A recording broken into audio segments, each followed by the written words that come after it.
네, 앞서 예고해드린 대로 오늘 마켓 인사이트는 특별히 준비했습니다. 환율과 채권 시장 분석을 통해서 주식시장 장세를 전망하는 그런 시간인데요. 시장을 아주 오랫동안 지켜보고 분석해 오신 두 분 고수 모셨습니다. 미주은행의 변정규 전무 그리고 GB투자증권의 마경환 대표 함께합니다. 어서 오십시오. 네, 안녕하세요. 안녕하세요. 예, 자, 먼저 변 전무님께 한번 여쭤보겠습니다. 새해 들어서 원달러 환율 내림세가 아주 확연합니다. 앞서 달러 인덱스가 보여주듯이 아주 안정화된 분위기인데 최근 환율 상황 어떻게 보셨습니까? 뭐 달러 약세가 지속되고 있죠. 달러 인덱스가 지금 102선에서 지금 거래가 되고 예. 있는데요. 이게 2달 전까지만 해도 108선을 넘었었습니다. 그러니까 한 5% 이상 2달 동안에 이렇게 떨어진 거고요. 따라서 그 달러원 환율도 원래는 한 2달 전에 1350선에서요. 지금 1240선까지 이렇게 떨어진 상황입니다. 예. 이제 달러 인덱스보다 좀 더 하락폭이 커서요. 약 8% 정도 달러원 환율이 떨어졌는데 이 배경에는 유로화 그리고 엔화의 약진이 있었습니다. 그래서 2달 동안 엔화는 약 10% 이상 예. 이렇게 절상됐고요. 강해진 거죠. 그리고 유로화는 한 5% 이상 이렇게 강해져 있는데요. 지금 향후 전망을 보더라도 1, 4분기 내에는 지속적으로 좀 횡보를 하면서 약세를 보이는 그런 국면으로 가지 않을까 이렇게 전망을 하고 있습니다. 또한 1, 4분기 내에서 설 이후에 2월 달 가서는 약 1,100원대로 일시적으로 이렇게 하락할 수 있는 가능성도 배제할 수 없고요. 다만 2, 4분기에서는 좀 반등을 할 수도 있을 것 같아요, 달러가. 그래서 예. 환율이 좀 올라서 그때 가서 이제 무역 적자 이슈라든가 아니면 북핵 이슈 이런 것들이 좀 부각되면서 안전자산 회귀 이런 모멘텀이 좀 올라온다면 환율이 한 1,200대 후반까지 다시 올라갈 수 있는 소지는 있지만 올해 전체적으로는 좀 달러 강세는 제어될 것으로 이렇게 예상을 하고 있습니다. 예, 일단 당분간은 뭐 달러가 시장 수급 면에서는 별 걱정 없다 이렇게 들어도 되겠군요. 네네. 예. 자, 마 대표님께 여쭤보겠습니다. 연초부터 개인들이 채권에 아주 강한 순매수를 보이는데요. 회사 초에는 뭐 이미 20조 원의 뭉칫돈이 물렸다고요. 그렇죠. 이거를 채권 시장에서 어떤 긍정적인 시그널을 발견해서 그런 건가요? 뭐 특별한 이유가 있습니까? 이게 보통 이제 일반적으로 얘기를 하면 주식과 채권은 반대 사이클이잖아요. 예. 보통의 경우는 주식은 경기 이코노미가 상승 사이클에 많은 이제 투자 수익가 몰리고 본질적으로 지금은 경기 침체 우려감, 경기 하락 우려감 때문에 사실은 채권에 대한 수요가 커지는 것 같아요. 예. 그래서 기본적으로 오히려 이제 채권 같은 경우는 경기가 하락할수록 오히려 주식과 반대로 수혜를 볼 수 있는 자산이기 때문에 정리를 하면은 주식이 어려우니까 채권 많이 가는 거고요. 두 번째로는 지난 10년 중에서 결과적으로 가장 현재 이자 수익이 높은 레벨이에요. 단순히 한국 국채뿐만 아니라 전 세계 주요 채권 섹터들, 미국 국제, 투자 적격 채권, 하이힐드 채권 거의 모든 채권이 지난 10년 밴드 중에서 가장 높은 레벨이에요. 아주 초저금리를 이어왔는데 지금 완전히 그것이 무너졌으니까요. 그렇죠. 그래서 이제 지금 뭐 전체 자금의 어떤 무브먼트를 보면은 예금과 채권으로 가는 연유가 기본적으로는 이자 수익이 높기 때문에 거기에 덤으로 앞으로 경제가 나빠지면 가격이 올라갈 가능성이 높아지기 때문에 많이 가는 것 같습니다. 그러면 채권이 계속해서 이 돈이 몰리면은 주식은 상대적으로 소외된다고 봐야 됩니까? 아무래도 그렇겠죠. 아무래도 예 맞습니다. 그렇군요. 자, 환율 하락이 우리나라 증시에도 호재로 지금 작용하고 있는데 두드러진 것이 외국인들이 지금 장세를 주도하고 있어요. 네, 맞습니다. 외국인들이 특별히 이렇게 순매수를 늘리는 거 어떤 특별한 배경이 있습니까? 네, 외국인의 투자 패턴은 굉장히 중요하죠. 우리나라 투자에 있어서도 증시에 있어서 외국인들은 굉장히 큰 손 아닙니까? 그렇죠. 그리고 오늘도 사실 이 특집 방송이요. 환율 그리고 금리 이 두 가지를 잘 따라서 보시면 여러분들이 주식 시장을 그 환율과 금리를 뒤엎으면 주식이에요. 그러니까 그 방향을 갖다 잘 따라가실 수 있다고 이렇게 생각을 하는데요. 외국인의 투자 패턴에 변화가 있습니다. 예. 2000년대에 들어와서 꾸준히 우리나라의 채권, 그다음에 주식 시장에 투자를 했던 외국인들이 지금까지는 개발도상국 형태의 투자를 진행해 왔습니다. 하지만 현재 와서는 좀 선진국형으로 이렇게 많이 바뀌었다. 이렇게 결론적으로 말씀을 드릴 수가 있겠어요. 그 배경을 보시면요. 첫 번째로 채권 투자에 있어서 리만 사태 이전까지는 외국인들이 주식 그리고 채권에 대해서 동시에 투자 금액을 줄였습니다. 급감했었죠. 2008년도에. 하지만 이번에 코로나19를 보시면 외국인들이 우리나라 상장지수 채권에 대한 투자 금액이요 지속적으로 증가를 하고 있습니다. 예. 예, 굉장히 이례적이죠. 다른 모멘텀을 보이고 있습니다. 그래서 패턴이 바뀌었다. 그죠? 예, 주식은 또한 그 투자 성격이 좀 바뀌었어요. 이제 채권의 투자 패턴이 바뀌었다면 주식의 투자 성격이 바뀌었다. 예전에는 단기 투자 차익을 위한 것이었다면 현재에서는 좀 되게 다양화되고 다변화됐다. 장기 투자도 많이 늘었고요. 특히나 배당금을 위한 투자 목적도 많이 늘었고요. 특히나 지분 취득을 위한 이런 경영권을 위한 그러한 지분 투자를 위한 주식 투자도 많이 늘었다. 그래서 굉장히 다원화됐다. 그래서 투자 패턴이나 이런 선진국형으로 많이 변모가 되고 있다. 이렇게 말씀을 드릴 수 있겠습니다. 야, 외국인이 한국 증시를 바라보는 시각 자체가 변했다는 거. 예, 많이 변했어요. 이거를 중요하다. 전제로 두고 봐야 좀 이해가 되겠네요. 맞습니다. 특히나 앞으로 이 WGBI라는 그 지수 인덱스가 있지 않습니까? 이거는 이제 그 한국의 코스피가 있고 뭐 미국의 다우가 있다면 영국에는 FTSE라고 하죠. FTSE. 그래서 이제 FTSE라고 발행을 하는데요. Financial Times, 스톡 익스체인지 여기서 이제 그 주관하는 WGBI의 한국 국채가 지금 워치리스트에 들어가 있습니다. 선진국 채권 그룹에. 네, 맞습니다. 그래서 이게 만약에 저희도 이제 합류를 하게 된다면 앞으로 주식 그다음에 채권, 우리나라 시장에 외국인들의 투자가 더 많이 늘 수 있을 것으로 이런 계기가 될 수 있을 것으로 이렇게 기대를 하고 있습니다. 네, 시장을 보는 어떤 우리의 기본적인 시각 자체를 좀 바꿔야 되는 거 아닌가라는 생각이 듭니다. 자, 마 대표님께도 여쭤보겠습니다. 이른바 채권개미들이 장기 국고채와 우량 등급 회사채를 집중적으로 매수를 했는데요. 이런 기조는 계속 이어질까요?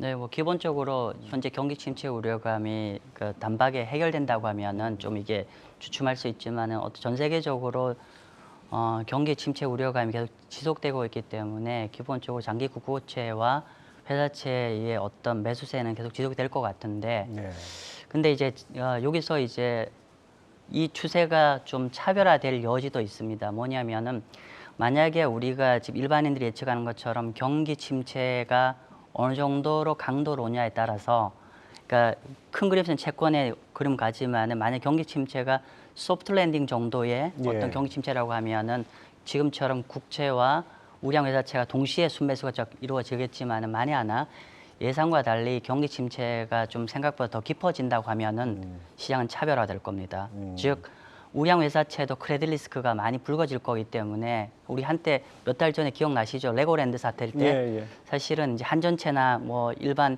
거의 중국채급으로 일반인들이 알고 있었는데 굉장히 가상금리가 폭증을 했거든요. 그렇기 때문에 우리가 향후에 경기 침체가 좀 생각보다 심해진다고 하면은 아무래도 우량 채권에 대한 어떤 수요는 급감할 거고, 반대로 경기 침체가 심해진다는 것은 국채한테는 오히려 굉장한 투자 메리트가 발생하기 때문에 경기 침체가 심화되면은 우량 국채와 장기 국채의 어떤 흐름이 좀 차별화될 여지도 있습니다. 수익률 스프레드가 벌어질 수 있다 이런 그렇죠. 얘기죠. 그리고 또 하나는 이제 우리가 보통의 투자자, 채권 투자자들이 일반인들은 금리를 가지고 많이 얘기를 하는데, 그래서 우리가 영어로 buy and hold, 만기 보유 전략을 많이 하는데 사실은 경기 침체가 커진다고 하면은 국채 투자자 입장에서는 여러 가지 매력이 있어요. 특히나 중도에 이게 경기가 많이 침체가 되면 금리가 많이 내려가게 되고, 금리가 많이 내려가면은 국채 가격 반대로 많이 올라가거든요. 중도에 매각할 수 있는 기회도 굉장히 많이 오기 때문에, 근데 그게 또 비과세예요. 비과세이기 때문에 특히나 중도 매각을 했을 때는 전액 비과세가 되기 때문에 사실은 많은 투자자들이, 특히나 많은 이제 분들이 좀 선호가 더 이어질 거로 판단됩니다. 네, 그렇군요. 자, 지금 그림이 나오는데요. 지금 기준금리 밑으로 떨어져 있습니다. 이것이 지금 말씀하신 그런 추세를 반영했다 이렇게 볼 수 있는 건가요? 네, 그렇죠. 지금 제가 지금 화면을 지금 보고 있는데, 지금 3년물 국채 금리가 네. 기준금리 밑으로 떨어졌습니다. 이게 빨간색이 이제 그렇죠.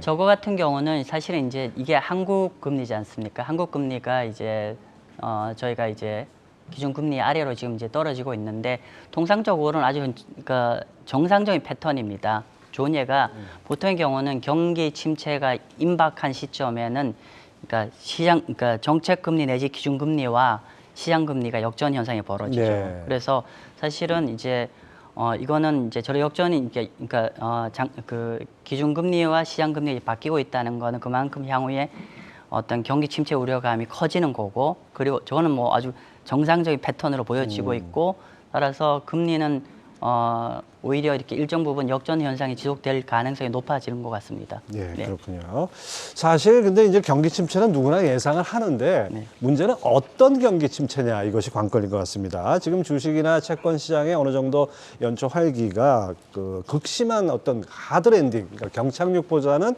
연착륙 쪽에 좀 무게를 둔 게 아닌가 싶은데요. 이 부분에 동의하십니까? 좀 예, 일부분 동의합니다.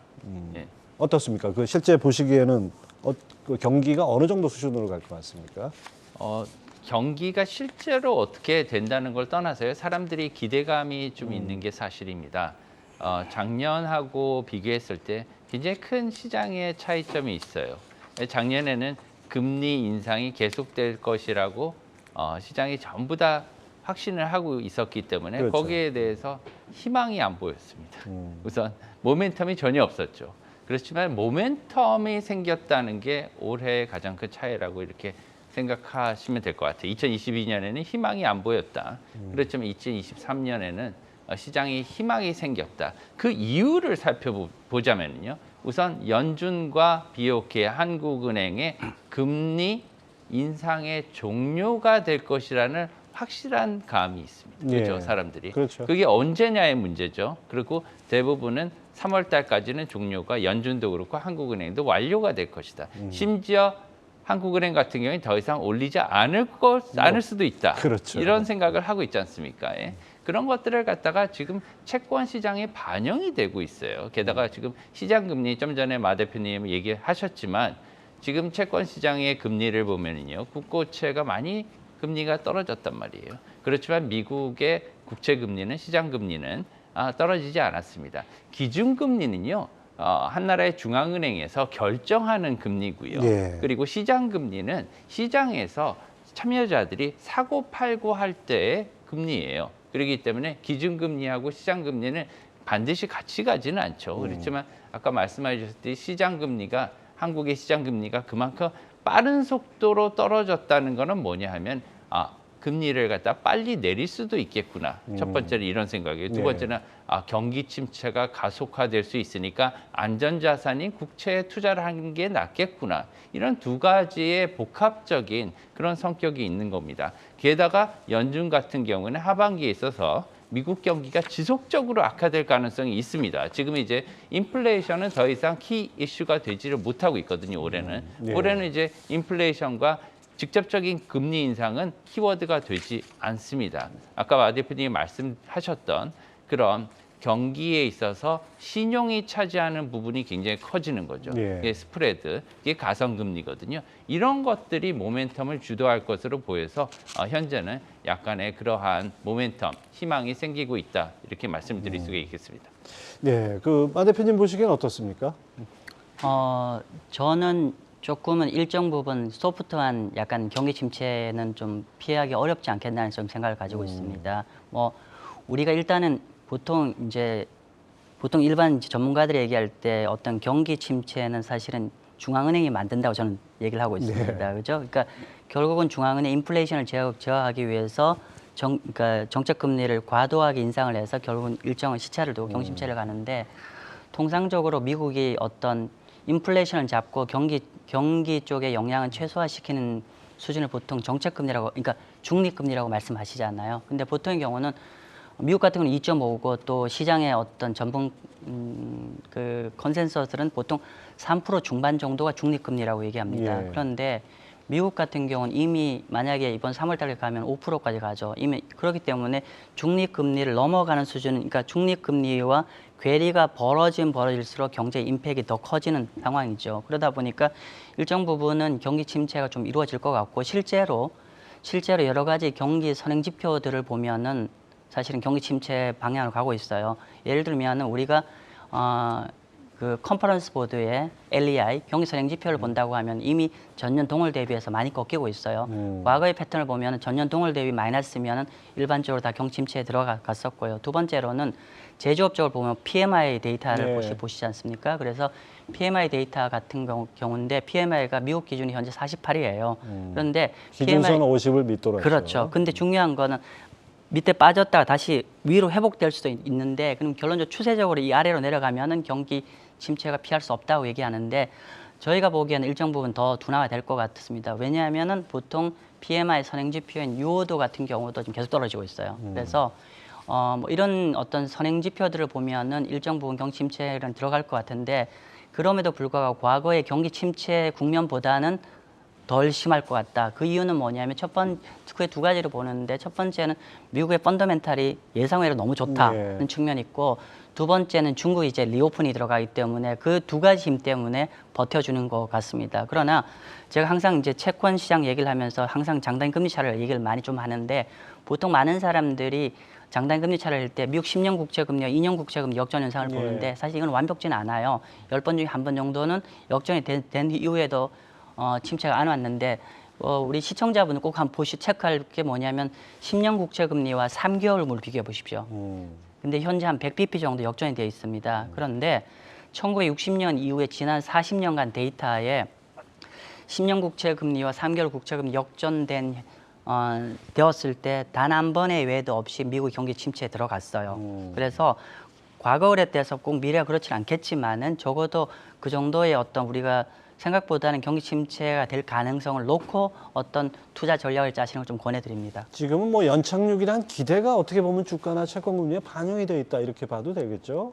그렇죠. 기본적으로 제가 이제 아까 좀 말씀드린 적이 있는데 기본적으로 우리가 경기 약세장이라는 정의가 고점 대비 20% 이상 하라면 약세장이라고 통칭하는데 예. 약세장이 크게 두 가지 타입이죠. 하나는 경기 침체가 수반되는 약세장과 경기 침체가 수반되지 않는 약세장으로 예. 볼 수 있는데 과거에 경기 침체가 수반되지 않는 약세장이 한 7번 정도 있었습니다. 그런데 고점 대비 한 25% 하락을 했어요. 근데 현재가 딱 그 레벨이거든요. 올만큼 왔다 이거죠. 그렇죠. 그러니까 아마도 지금 바닥을 언급하시는 분들의 바닥이고 올라갈 거를 언급하시는 분은 금년에 경기 침체가 없을 거란 가정을 깔고 얘기하는 건데 근데 여러 가지 시그널들이 일정 부분 심하지는 않겠지만 일정 부분 경기 침체가 올 개연성이 있기 때문에 그러면 현재보다는 한 번은 더 하방 충격을 맞이할 가능성이 높다라고 저는 판단합니다. 여러 가지 지표들 면에서 또 그리고 실제 우리가 피부로 느끼는 면에서 어떤 침체가 오고 있다는 그런 신호들은 많이 있는 것 같습니다. 그렇죠. 네. 예. 자, 어쨌든 간에 이제 뭐 금리 향방이나 증시 향방이나 이 뭐 아무리 이제 지금 뭐 채권 시장이나 금리는 인플레는 우리 시야에서 멀어졌다 해도 여전히 아직 조금 더 올릴 여지가 있지 않습니까? 아, 그럼요. 그 한국이나 미국 그 기준금리 상단은 어느 정도로 보십니까? 네. 지금 미국 금리는 밴드로 이렇게 기준금리 예, 예. 밴드로 형성이 돼 있죠. 이제 하단, 상단 이렇게 돼 있는데 상단을 보통 기준금리를 이렇게 봅니다. 그래서 미국 금리의 상단은 현재 4.50%이고요. 한국의 기준금리 현재 3.50%죠.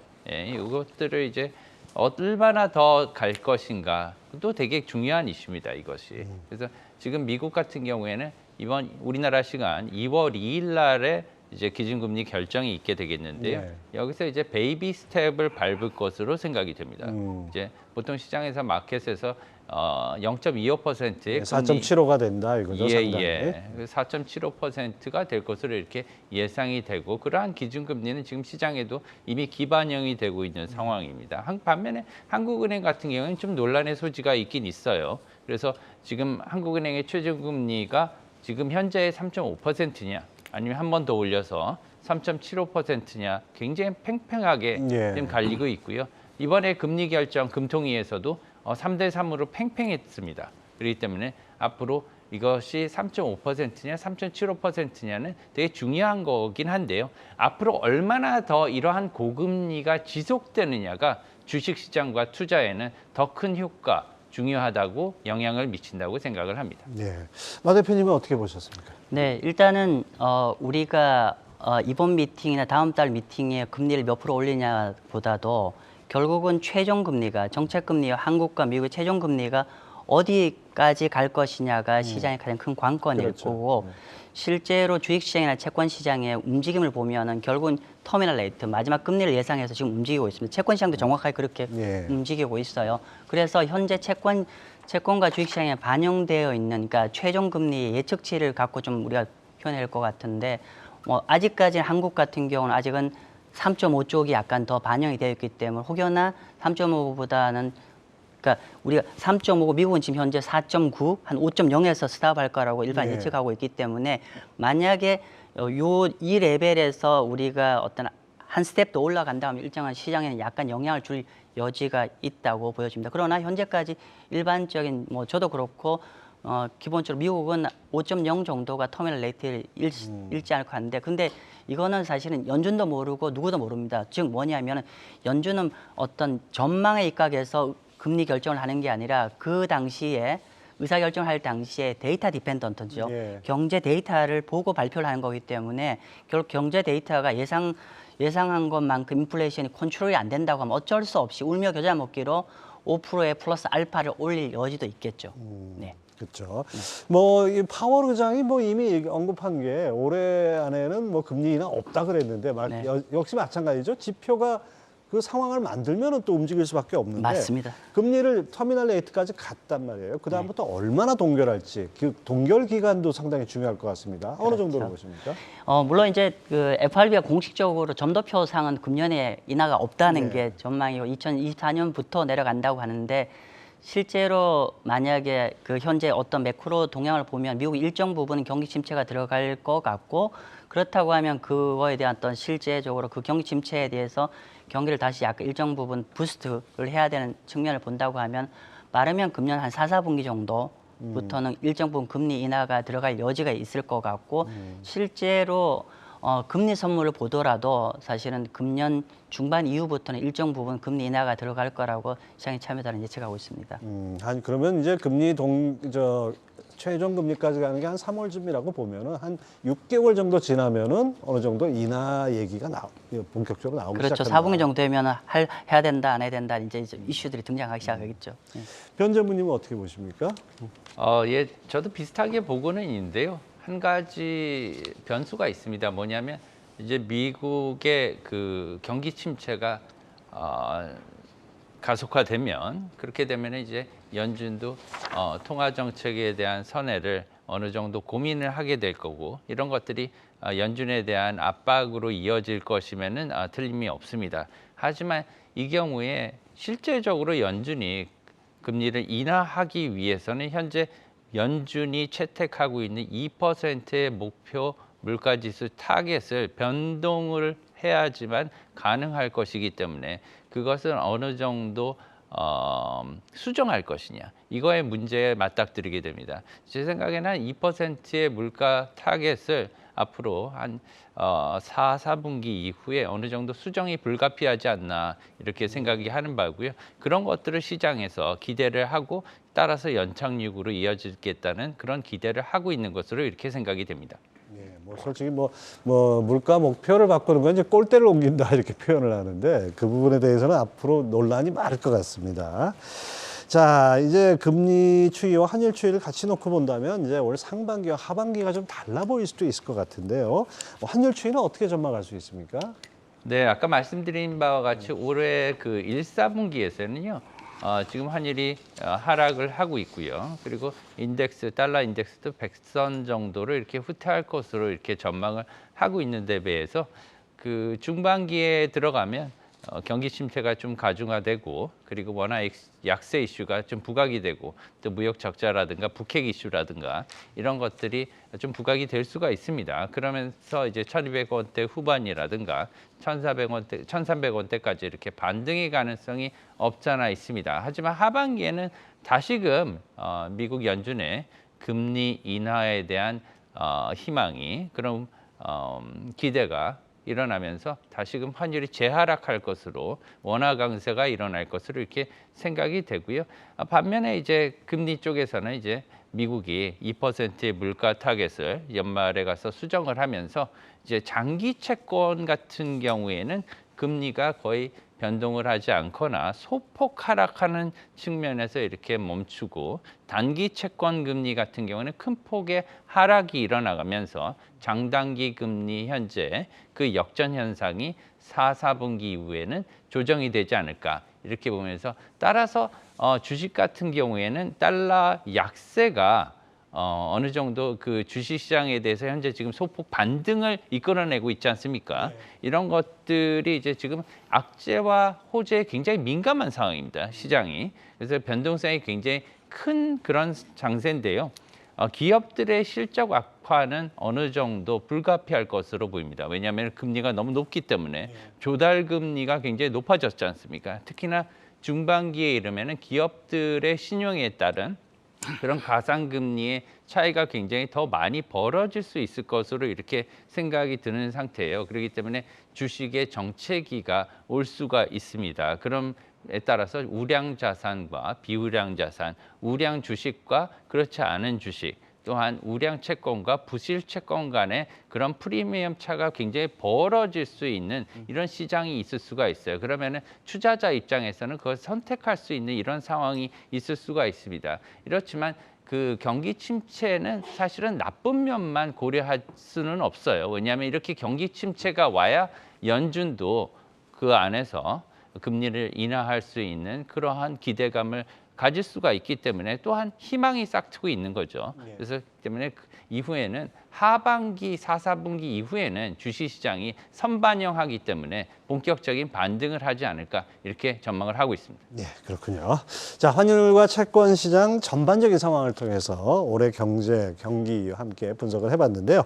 잠시 후 2부에서는 설 이후 시장 전망과 투자 전략에 대해서 본격적으로 알아보겠습니다.